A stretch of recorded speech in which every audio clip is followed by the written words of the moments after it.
welcome back to another episode of 22 at the Lips. I am your host, Alexis Hardwick, and this is the podcast from EMS providers to EMS providers and healthcare providers and your average, everyday bystander who just so happened to stumble upon this journey. Welcome. Thank you for joining us. Blah, blah, blah. Anyways, so typically for most episodes, I try to get on somebody new, somebody that I've met along the way, et cetera, just really people that I feel like that are interesting or have something to provide to our field providers and someone that has insight in XYZ area aspect of this field.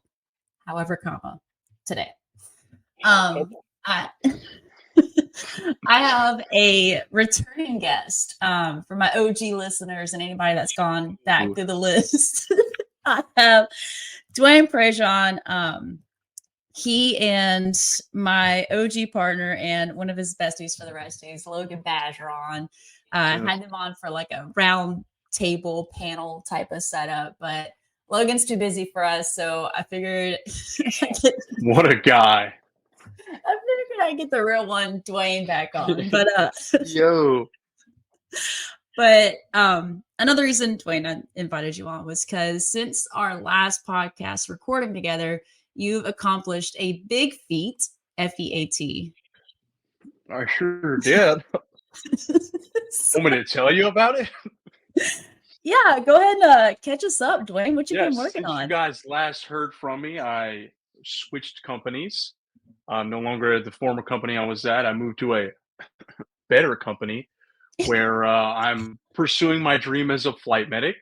And I also obtained my FPC. So I'm living the dream.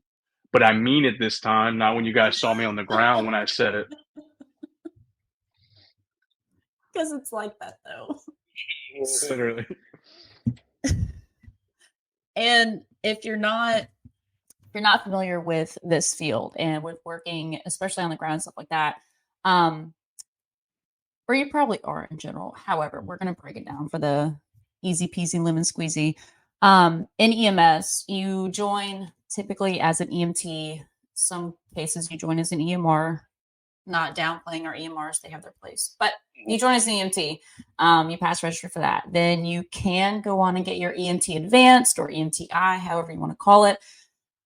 Or you can go straight from EMT to paramedic, which is the route most people go. If you don't, that's fine. But anyways, you get your paramedic. And then after, depending on company standards stuff, so much time in the field, working as a paramedic, some places you have to get another certification called your critical care transport paramedic certification. It's redundant. But then if you want to move on to bigger and better things, you can go and be your flight medic, which those are the people that they're on the helicopters. They have a larger scope of practice than what we have on the field. They can carry more medications, do more cool things, whatever. It's definitely not something to take lightheartedly.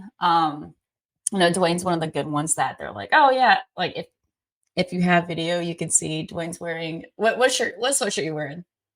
I suck at medicine. Yeah. I bought that off an Instagram store, and I'm wearing it every day. I wore this to take my FPC test because I was like, if I fail, at least they know. Ahead of time. But now it's like my luckiest sweatshirt since I passed wearing it. So some flight medics still have humble attitudes and mindsets. Yes. But from what I've seen, the ones that actually know how to do their job and are actually good at it are the ones that are humble, but I'm just going to keep that to myself. But yeah, it's a huge accomplishment. Dwayne, so freaking proud of you, man. So proud. Thanks, boo-boo. Thank you. I'm excited too. I had to Zoom his after I was running around the parking lot, dude. So if you want to give a little background about yourself and from the very beginning of why you got into EMS and your journey along the way, what made you want to go to paramedicine and then flight medic, et cetera. So give your blurb, my guy. All right. We'll see. So I was born on a cold August morning. No, I'm kidding. I'm joking. So I went to high school. I didn't know what I wanted to do with my life. Um, no real aspirations. I kind of wanted to be a first responder. My dad was a cop for almost 40 years. And I was like, I'm probably going to be a cop. And then when I got out of high school, I actually did a ride along with the local police department my dad was a part of, and wasn't for me. I wasn't that guy. So I kind of didn't know I was like in a perpetual state of limbo of what I wanted to do when I got out of high school because I had never had a job. I mean, I kind of mooched off my parents all throughout high school, and then one day my mom was like, "You need to figure out what you're going to do with your life," and she handed me a community college flyer, and one of them said paramedic, and I was like, "This is the job for me." So yeah, I signed up for EMT class. I went to EMT school in 2014, actually. I got my EMT cert December of 2014, so I'm on the verge of 10 years in EMS, and I got that when I was 18. Uh, and then I worked for 3 years on the ground as an EMT. Got a lot of experience. Realized that, in my opinion, EMT school really, I feel like, doesn't prepare you for what you're walking into. You walk into honestly, you can believe me, a shit show every time, you know. And you work in, it's maybe it was just the company I work for. You work with a lot of different medics, and that was actually, I think, working with a lot of different medics. I was in something called like a flex swing program when I was an Yeah. EMT, and that allowed me to nitpick, or I guess in a sense, backseat quarterback. It allowed me as an EMT to pick what I liked from certain medics and take that and use that, and then some stuff I didn't like, I threw it to the wayside. And then after 3 years, well, it's actually the 2 year mark of me being an EMT, I went into paramedic school, uh, and passed paramedic school, and I've been a paramedic for coming up on 6 years now. And throughout my ground career, I was regular ground ALS medic. I got my CCT pretty soon after, which is critical care transport, and it was in-house. I didn't have the IBSC, CCPC one. It was in-house through the company I worked for. And at that point, I got put immediately onto a critical care truck, where I was able to get familiar with ventilators, and IV pumps, IV drips, a lot of different medications, stuff like that. After I did CCT class, I worked around for a little bit on the CCT truck, and then I became a supervisor for about 5 minutes. Realized I didn't like it, hopped out of that real quick. Um, yeah, so I've done everything, and then this past, what was it? It was last year, I think. I decided to jump ship and be a flight. I always wanted to be a flight medic. It was a dream of mine to, I don't know, be up in the clouds and to like RSI people and do the bloody gory stuff. I don't know. That's what I wanted to do. And last year, 2023, I made this switch to flight medic, and I've been loving it ever since. It's been Honestly, it's been a godsend. It's been amazing every step of the way. And my EMS career, I feel like, has led me to this moment, and it's been. I hope to be here for years to come. Oh, absolutely. Do you feel like, I know some people when they think about going to get their flight or anything like that, it's because they're kind of, I wouldn't say burnt out on being on the ground, but like they want to do something else. They want to further their education or take the selfies with the helmets. But Pretty good perk, I have to say. they don't look bad. But would you say that I, like would you say that it kind of like rejuvenated your, I don't know, your passion, or like was it more for like the core of education, scope of practice? Like where do you feel like I, you sit in that? yeah, I like, and I like that you brought back rejuvenated. That was referenced in the last podcast I was on. I feel very rejuvenated. But yeah, I mean, I guess, yeah, maybe some people do it because they get burnt out. Um, but yeah, stepping into getting off the ground, being on the ground for, like I said, almost 10 years, and then stepping into a different environment. It definitely, I'll tell you this much. I did have burnout. I was very burnt out when I was on the ground. And we had talked about that in the last podcast, and I had to find ways to not get burnt out. But stepping into something different, something more challenging, something that can take you to the next level, I feel like takes away the burnout, and I hope I never have experienced that again, but you never know. But I will say this, yes, like you said, I do feel rejuvenated, and I do think that I've lost all my like I've no longer burn out. I love going to work. Let me put it to you that way. That's something I didn't have when I was working on the ground. I dreaded going to work. When I go here, I walk in with a smile on my face and a lip full of dip. You know what I'm saying? I'm ready to go. You know?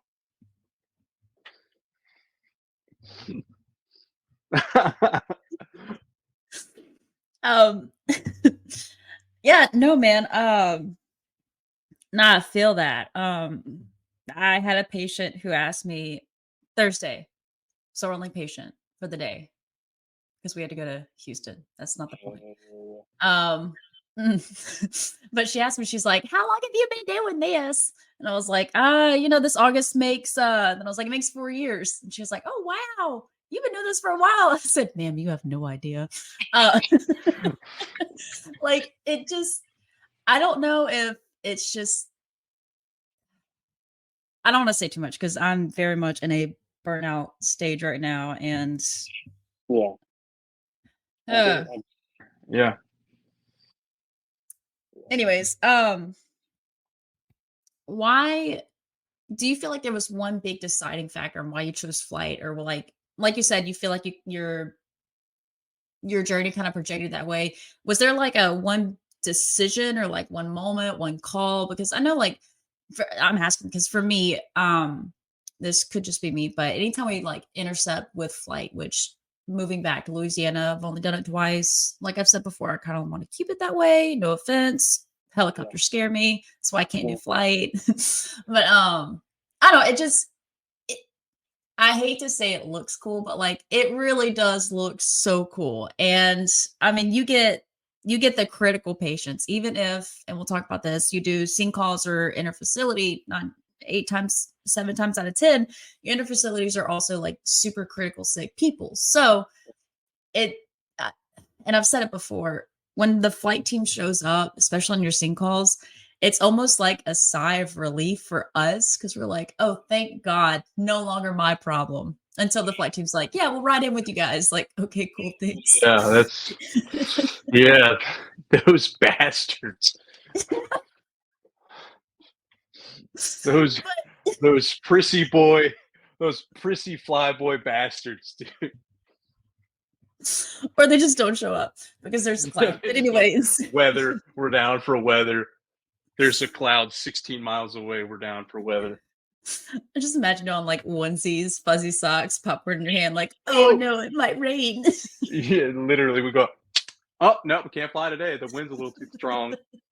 Go back in, put my robe on. That would be me if I accidentally signed up for a flight and accidentally passed my FBC somehow. I'd be like, wait, we have to ride on the helicopter. Oh, guys, don't feel safe. Oh, but do you feel like it was like I know you kind of already touched on it a little bit, but like, was there like a one moment or just that desire to like push further? I think there was a lot of moments. I think back to my EMT career because as a paramedic, I didn't really hand over to air services very much. I was mostly when I was an EMT. I worked out in very rural areas when I was an EMT, and I handed off to air services a lot, and I got to see these guys in action, and I think that really solidified what my EMS in my head. It solidified what I wanted out of my EMS career, what I wanted out of this journey that is EMS was flight. I mean, because I don't, not to sound braggy, it doesn't sound braggy, but like I guess in my head it was always flight is the top of the EMS, you know, where you could go the ladder, and that's what I wanted to do. That's what I wanted to be, and I had a dream of getting my FPC because I had known about the FPC for so long, and I wanted that cert so bad, and I wanted that patch. Oh my god, I wanted that patch. And so it was just everything was a dream, and there were deciding factors. There were calls that led me to want to pursue that. And it was instilled, these things, this mindset was instilled when I was an 18-year-old EMT running calls with flight teams, you know. So yeah, there was deciding, there was so many calls. I couldn't tell you all of them, but there was calls, you know, the most critical stuff, and these guys come in, sunglasses on, dude. They're just like, and they just run the show, dude, dropping tubes, kissing babies, you know, shooting finger guns at chicks, dude. Flight guys were the coolest thing, you know?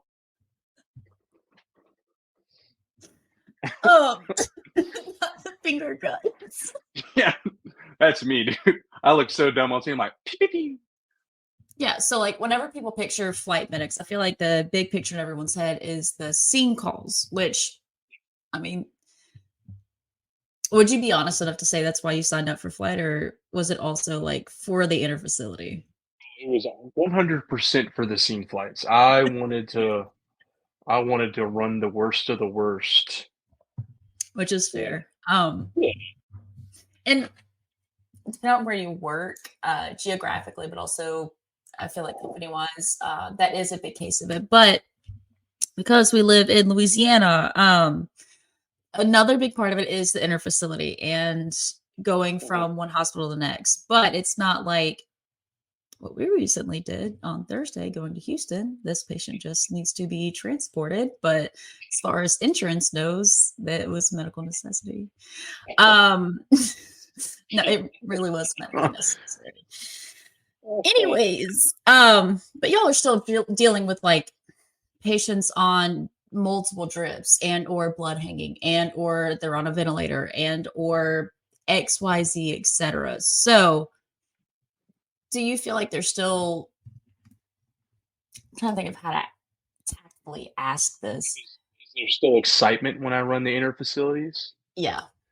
Listen, I tell you, I still feel rejuvenated running the inner facility on the aircraft, because like I will tell you this, I was, I don't know how to say, I was blessed enough to, when I worked on the ground, when I was critical care, I ran that stuff. I mean, that was every day, you know, LDs with drips and pumps and vents and all the, you know, chest tubes and balloon pumps and stuff. I had a lot of experience with that on the ground. So going to air, it's the same thing, just in a smaller box, literally, and you get to wear a cool pajamas pretty much to work.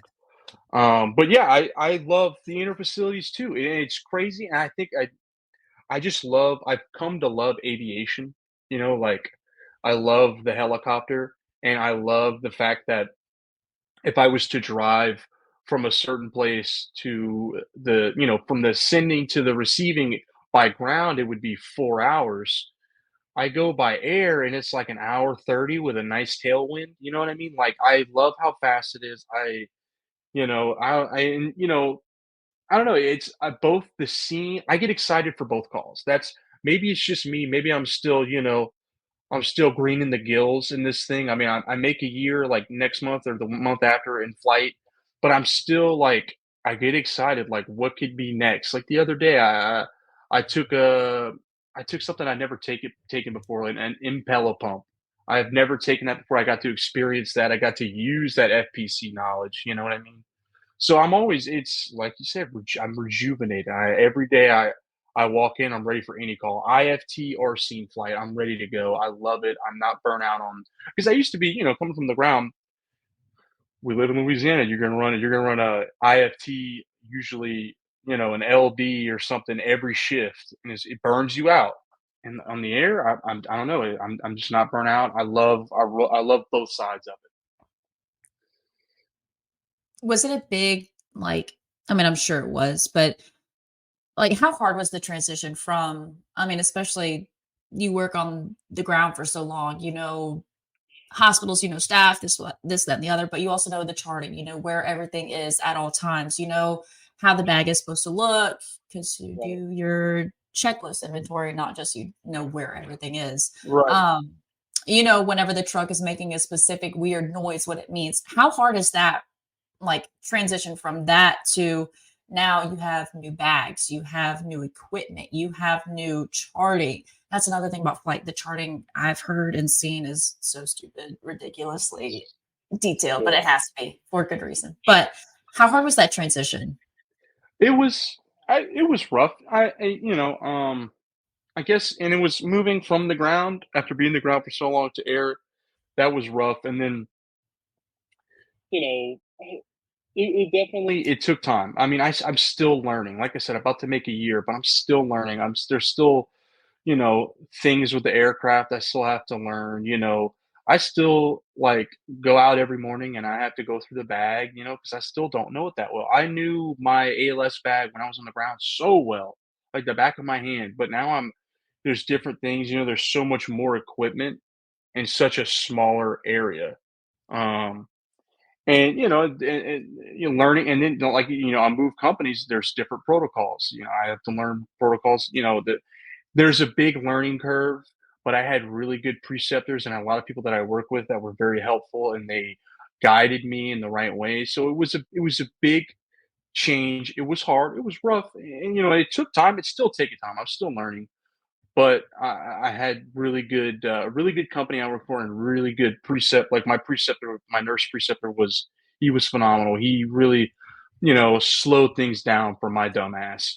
So it was very it was a big learning curve, and I'm still learning, but it was a welcomed it was a welcomed struggle, I guess you can say.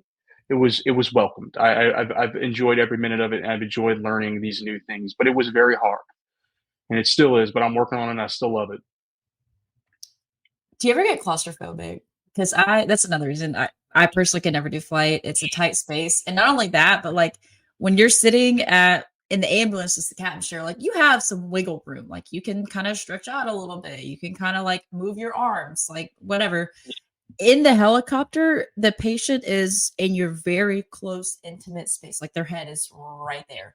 Um, what does that look like? Do your legs get cramped? Like how does that work? Dude, I'm gonna be honest with you. I don't ever get claustrophobic. I don't ever get nervous about the altitudes. A lot of people do. People get nauseated sometimes. I don't have that issue. I honestly, I must look like a dumb idiot when I'm in flight because I just got this big smile on my face, and I'm just happy to be here, man. I'm just happy they let me come to work here.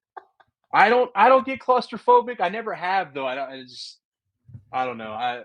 That's not. I never have that issue. Though it is. They are close to you. They are head to your knees basically. But I roll with it. I love it. Sometimes the patient lets me put my legs on top of them, and cross my legs on top of them, and we keep on flying. I'm kidding. Legal reasons. I'm kidding. Nemo, scoot over. Uh, Get over. do you ever fly conscious patients? And they enjoy the ride. They're just like, yeah, they're chilling, dude. We fly them all the time.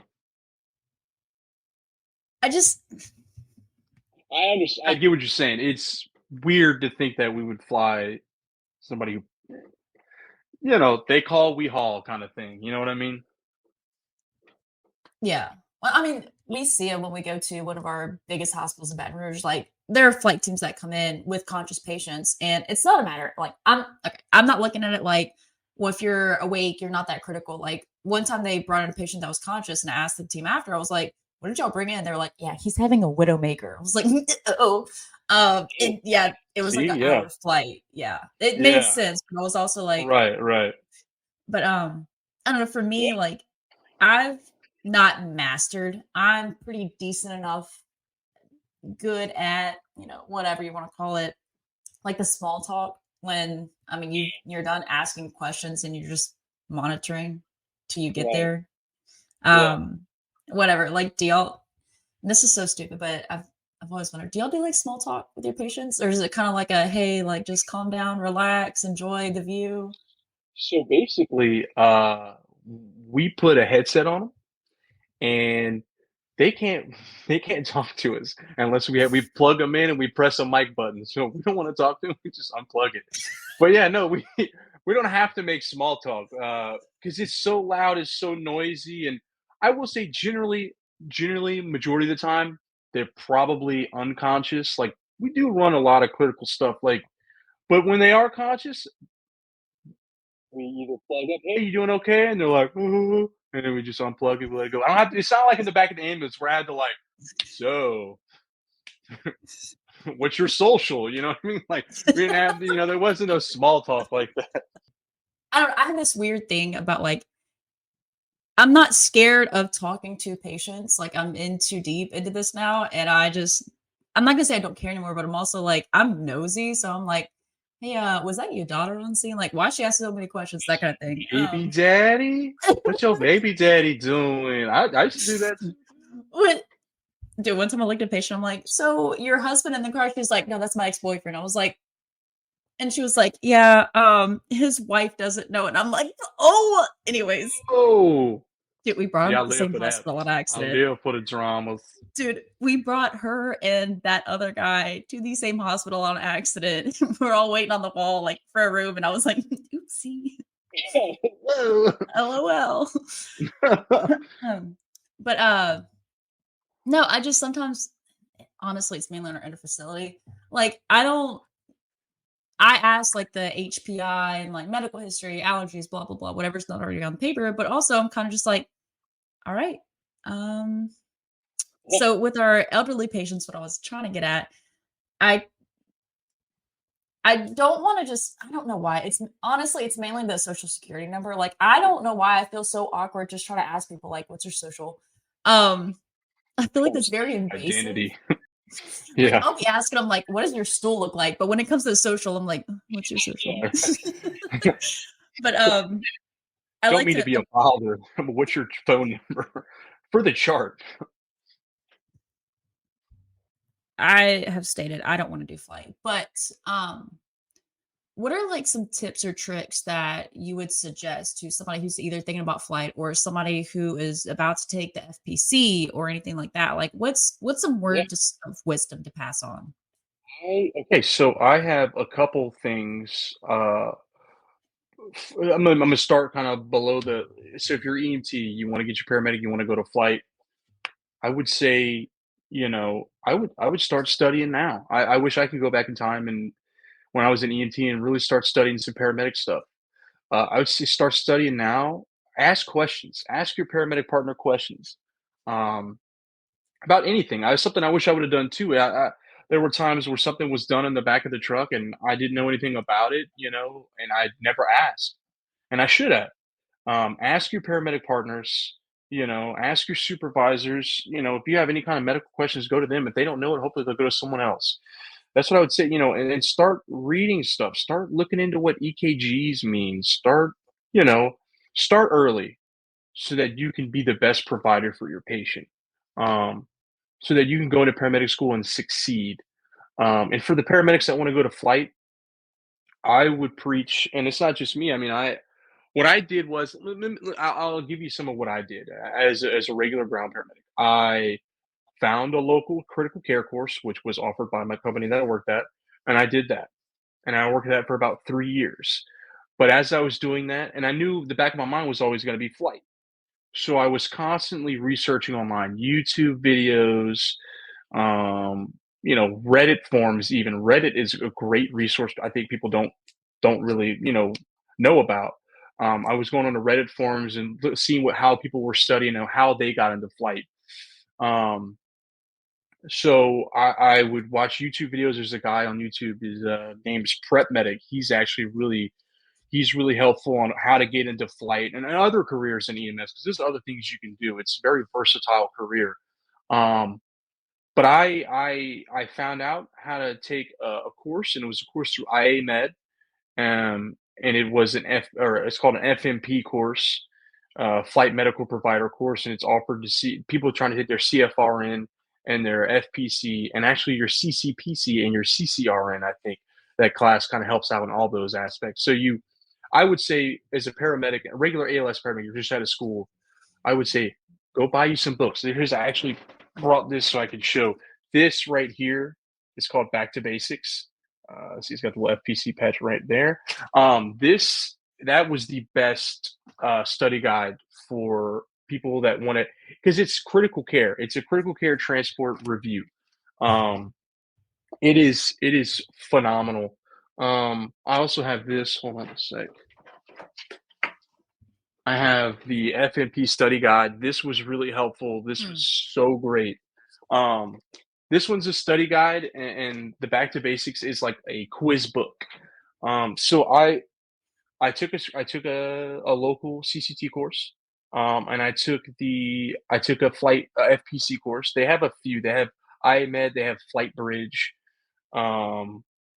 I took an FNP course. Unfortunately, I took it like 2 years ago, and I just took the test like a month ago. But the course is great. It's a real good refresher on critical care knowledge.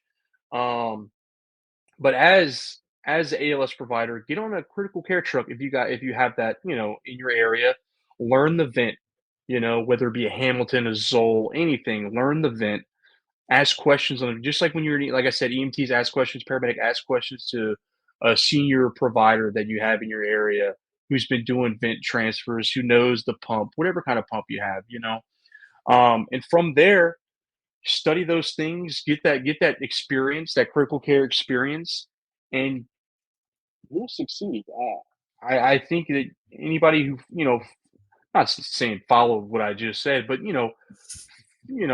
like go in a path that leads you to victory. I'll put it like that. Follow the path that leads you to victory. So stay up to date on things, study early. I was in CCT class already preparing for my FPC years ago. So I would just say prepare yourself. There's ways. The best tips and tricks you can do is ask questions if you don't know, and then prepare yourself by studying, researching online, watching. Dude, you can go online and watch YouTube videos on how to do all kinds of FPC stuff. Like vent. You can go in there and learn the vent. Literally, you don't have to take class. You can learn the vent on YouTube. But yeah, that's what I'd say. That is your best way to Prepare for the FPC, prepare for flight. There's also apps you can get. There's the Pocket Prep has the FPC version of Pocket Prep, which I used. I remember I got the app in January, and by January 27th, when I took my FPC attempt, my first attempt, my only attempt, I had taken 400 questions on that app. So I ran through that thing. So yeah, there's so many things that that can prepare you for your FPC or your CCPC or your WPC, whatever you want to take. There are so many things that can prepare you for it. Those are just two small things. There's like practice tests online that you can buy. There's a plethora of things that will help you succeed. There's also hundreds of podcasts. Flight Bridge Ed, my boy Eric Bauer, Air Methods, the HIMSS podcast. I know there's probably 100 other ones out there. World's Okay Asthmatic with Mike Crunchu. There's so many out there. Yeah. No. Yeah. Would you say, so again, I've only been in EMS for almost 4 years now. Just barely made my anniversary, is now a 2-year paramedic. Congrats, girl. I'm proud of you. It's only been 2 years, but I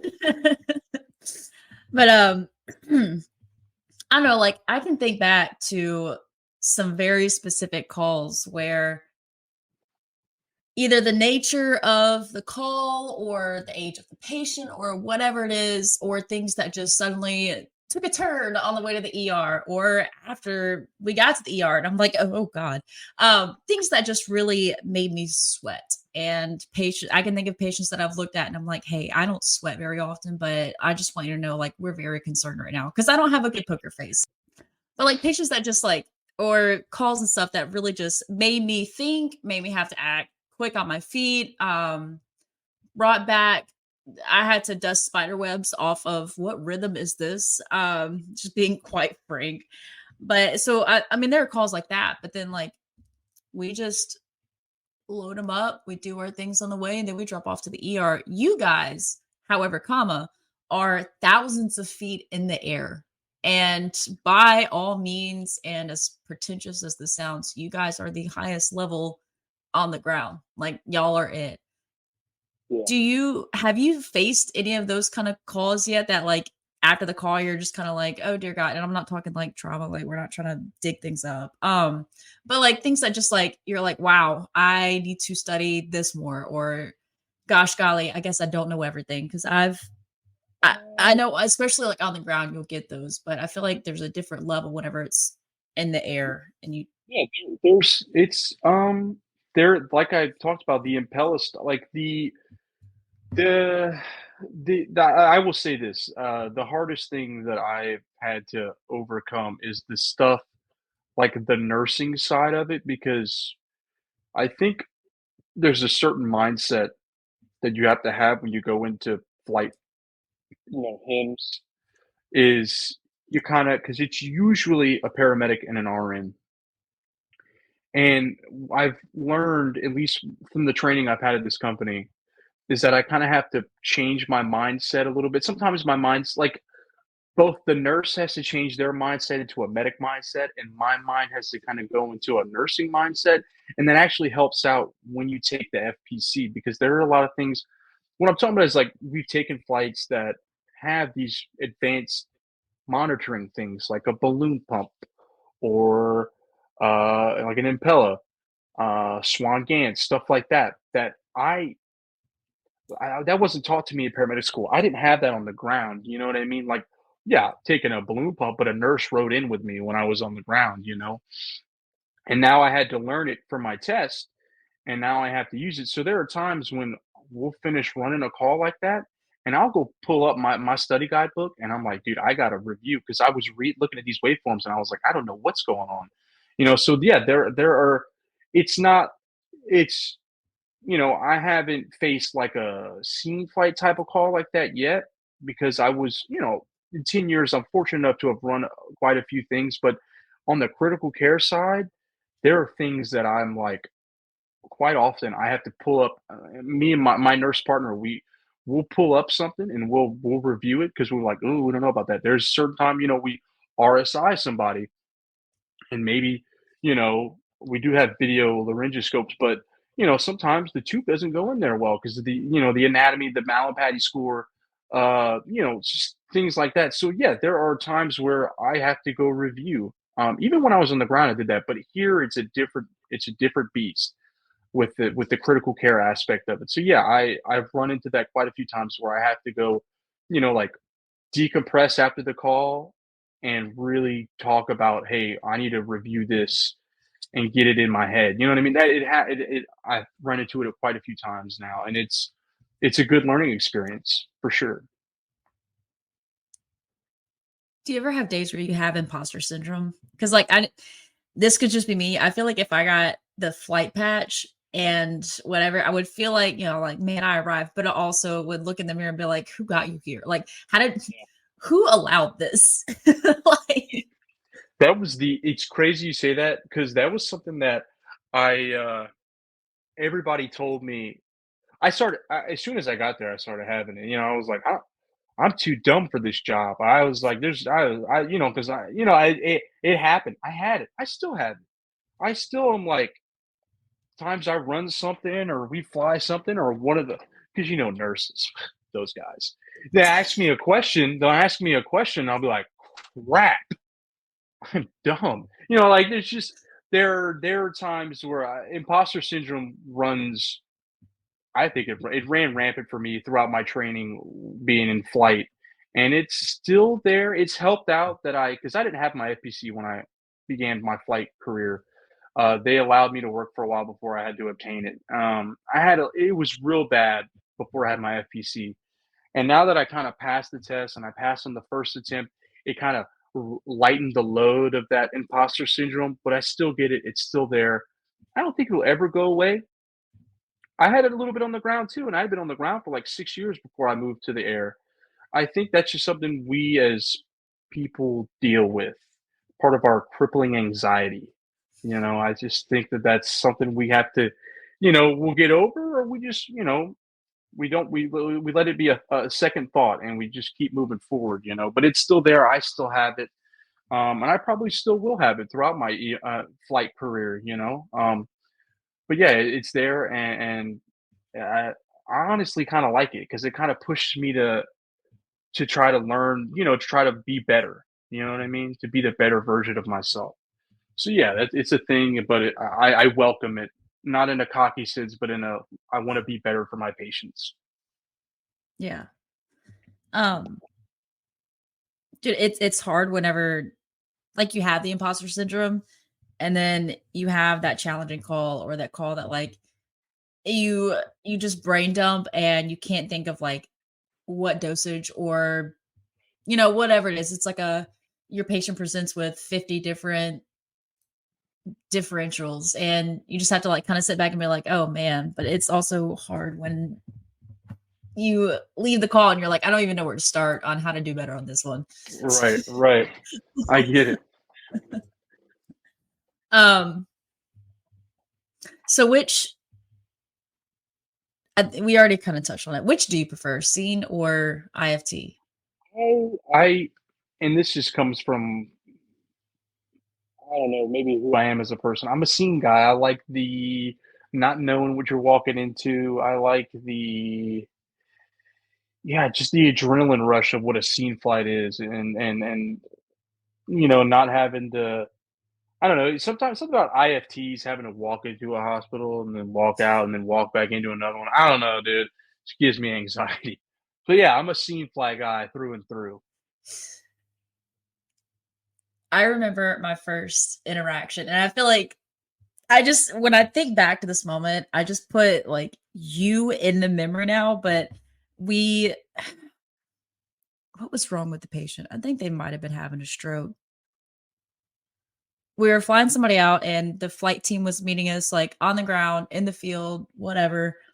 And we're in the bag. The paramedic is doing 100 things. I'm also stupid, brand new into EMS. So I'm just be honest. I'm just standing there like, what do you need me to do? At the head of the stretcher, just smiling like, what do we do now? Oh God. So the paramedic, he's doing 100 things. He's also like doing radio control, all this stuff. And I was basically useless. But I just remember there was a specific moment where like he looked up and you could see like he was kind of panicking because the patient was not doing good. And I was virtually useless, which added so much more stress. And then I got panicked and became more useless because I was just like, oh God, this is actually really bad. Like, no, we're getting the flight team here. Okay, they have to land, whatever. And so then the back doors open and this flight medic walks in and he's got his sunglasses on. He's like, dude, he's got the monitor and he looks around. It's like, all right, what do we have? And I just remember from the moment I was like, all right, number one, cool. Also, pretentious. Probably had pit vipers on too. He had the pitties on, dude. They were though. They were? Yeah.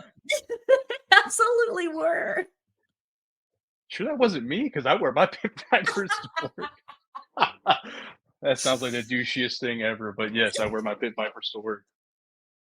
There is a certain amount of respect that's given because one, especially when you know how much work and effort's put into getting your flight medic, like it's a big deal, but also just on those scene calls, I would even say, depending on the hospital, some IFT because whatever, but there's a certain amount of respect that's due with good reason.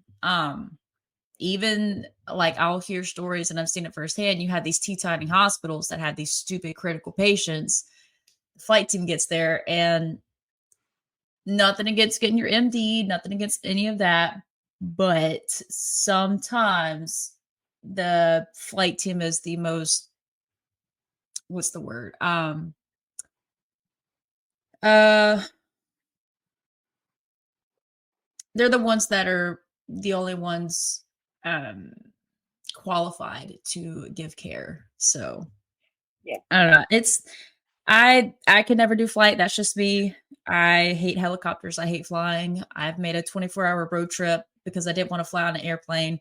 Couldn't do it. But it's a big deal. As much flack as I give to flight medics and stuff, and I will to their face, it is a big deal. Yeah, yeah. So, what do you feel like while you were getting your FBC, while you're studying, doing your courses, reading your thousands of books, all that stuff? What do you feel like was the hardest thing for you to grasp, like content wise? A lot of it studying. A lot of it is like basically a review. It's a review of paramedic school. It's a review of a critical care stuff. But there is the stuff that it's basically the advanced hemodynamics, that kind of stuff. Like now I can tell you based off of your central venous pressure and your, SVR, what kind of shock you're having. If you asked me that 4 months ago, dude, I would have just been drooling, like there's certain, there was, like I said, the advanced hemodynamics were very difficult to grasp, but I had a really good coworker go through it with me. Shout out Shelly. She, I went over advanced hemodynamics, and then a lot of the waveforms are kind of hard for me to grasp, like the balloon pump waveforms, the Swan-Ganz, arterial and Swan-Ganz, same thing, and then like fetal monitoring waveform. That the waveforms and just grasping the waveforms in general it was very difficult for me. But it took a long time for me to learn it, and I struggled with it when I took the FPC course, and then I struggled with it while studying. But like once you get it, once you sit down long enough, and like I said, YouTube is a great reference, a great guide, a great study tool to use. But it's the waveforms that got me. That might not be some people, but the waveforms and the advanced hemodynamics were something that I had never touched as a paramedic. And then once getting into it, that was the hardest part to grasp, because the RSI stuff and the criking people and the finger thoracostomy and all that stuff, that's easy. That's just stuff that's black and white. We did it. We learned it when we were in paramedic school. But once you get into the advanced stuff, it was difficult. But taking time, sitting back, relaxed, taking a deep breath, and studying it, going over it over and over again, I finally got it. I think I got it. We'll see. I hope it never happens, but if I was ever having a medical emergency that required me to be flown out again, I would hope it would be you showing up, Dwayne. Yeah, I would, girl. My boy Tweet. Yo, sedate me. But I'll put you in a K-hole, brother.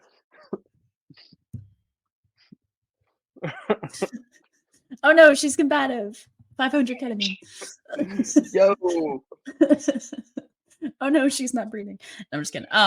It's not ketamine. What do y'all probably carry? I say probably, you do, I'm sure, carry a plethora of more drugs now. I know we, like, on the ground, depending on your agency, like, we don't RSI.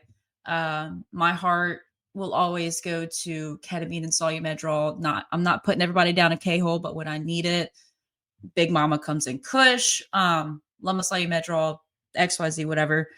Do you feel like there are any medications you have now that, like, you're super proud of, or like you think are the coolest thing? Honestly, my favorite, obviously, we have like Rock Suck and Accommodate, but I mean, like, that's going to be in every flight service. I feel like my love is that we have blood and plasma. It just excites me. Like every time I look at it and I check the tips on the blood, I'm like, oh, I'm like, oh yeah. I just no, no, I love blood. I love the fact that we carry blood. That's the biggest, like like Tiger Woods doing that's my biggest, like every morning I carry the blood outside. I'm like, oh, I just love that we carry blood. That's the only, and we have other stuff, but the blood is the one that gets my blood going, dude. It gets the blood pumping. It's the blood.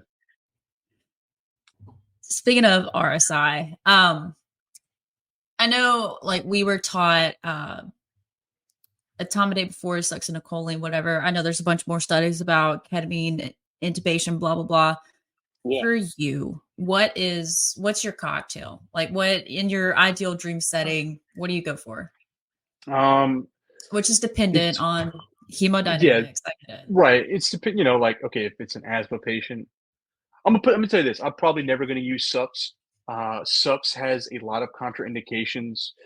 And they have, like malignant hypothermia is like the biggest thing. Like since we're in the aspect of flight and FBC, you will notice that the succinylcholine and malignant hypothermia, if they have a history of malignant hypothermia, or if you give it and they start exhibiting malignant hypothermia, there's like, I don't carry dantrolene where I work, and I think that only the hospitals carry that. That's the antidote for malignant hyperthermia. But like SUX has so many contraindications and actually has like if I'm not mistaken, it's a shorter window of time that it works as opposed to the rock. I think Vex the longest. But the rock, my go-to paralytic is rock. There's so little contraindications for the rock. And for my sedative, I mean, it's really just dependent. Like I love etomidate. I love etomidate, but I mean, if they're adrenal, they have adrenal issues, I'm not going to use it. I love ketamine too. I mean, if they're an asthma patient, I would prefer to use ketamine as my sedative. But yeah, I'm a rock and etomidate kind of guy. That's my go-to. I love it. It works beautifully and so fast. Yeah, that's my cocktail of choice. That's what I order at the bar. Dude, back in last year when I went into anaphylaxis, blah blah blah, had to be put in the ICU, intubated, whatever. I handle sedatives like a champ. Your girl's not a lightweight. So they kept just having to like snow me with all kinds of stuff. And it got to the point where my partner worked, Danny, she's in paramedic school right now, but she didn't know what they were. So anytime the doctors would come in when I'd start waking up, they would be like, "What do they normally give her?" And she's like, "Rocks and socks." So when she was telling me about it, I was like, "You told them what?" She's like, "I don't remember the names. Rocks and socks." I'm like, "All right." Oh, yo. So anytime I think about RSI or anything paralytic and sedative, it's always rocks and socks in my head. But so in your journey, in your career of EMS that is still ongoing, and that's, dude, you've been doing this for a hot minute. I'm impressed. I got maybe another 2 or 3 years under my belt before. Audi 5000. I'm tired.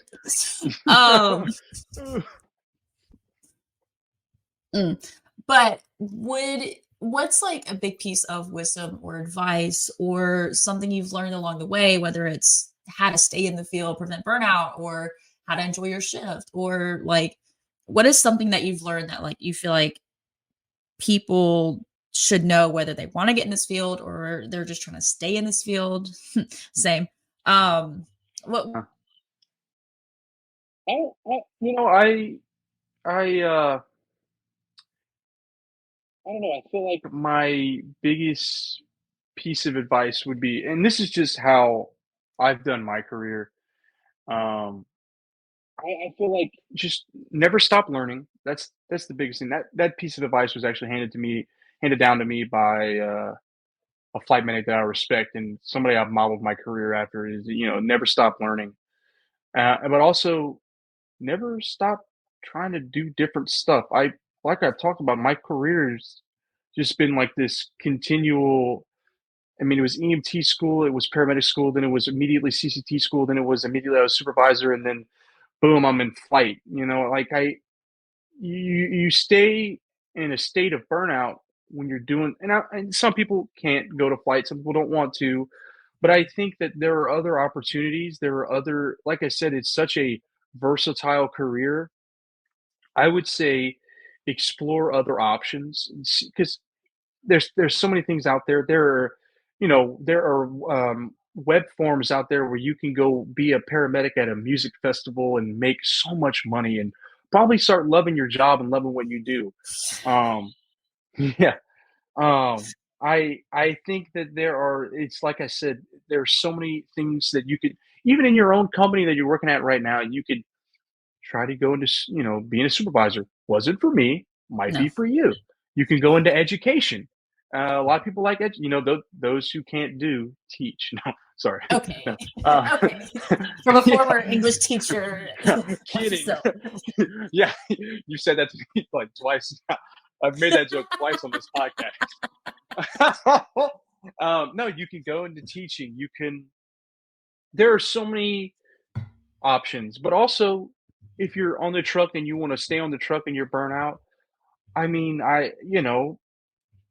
for me, and I may be different for people, what kept me from staying in that state of being in burnout was running that one call, the needle in the haystack call, where you perform the skills that you were taught. Because let's be honest here, the burnout doesn't come from the burnout. What the burnout comes from is the 2 a.m. toe pain, the frequent flyer crackhead. It comes from the stuff that's not, it's just, it doesn't need to be ran, doesn't need to be transported in ambulance. I feel like that's what burnout is. So I'd say if you're in that state of burnout, just keep learning, keep moving forward.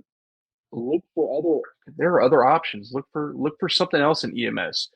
Go out of your comfort zone. I guess that's what I'm trying to say is move out of your comfort zone. And that's what I did. And I had trouble with it. I have a history of anxiety. I struggle with it, but I moved out of my comfort zone, and critical care supervisor, and now flight. And now I'm so much happier, so much less anxiety, just because I went out of my comfort zone and I explored something that was different than my norm.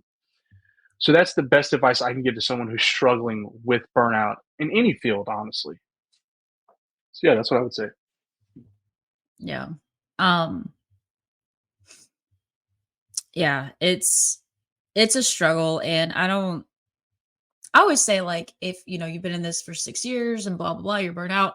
Burnout can also happen whenever you're fresh into the field, just because Yeah. I think there's a lot of factors. For me, it's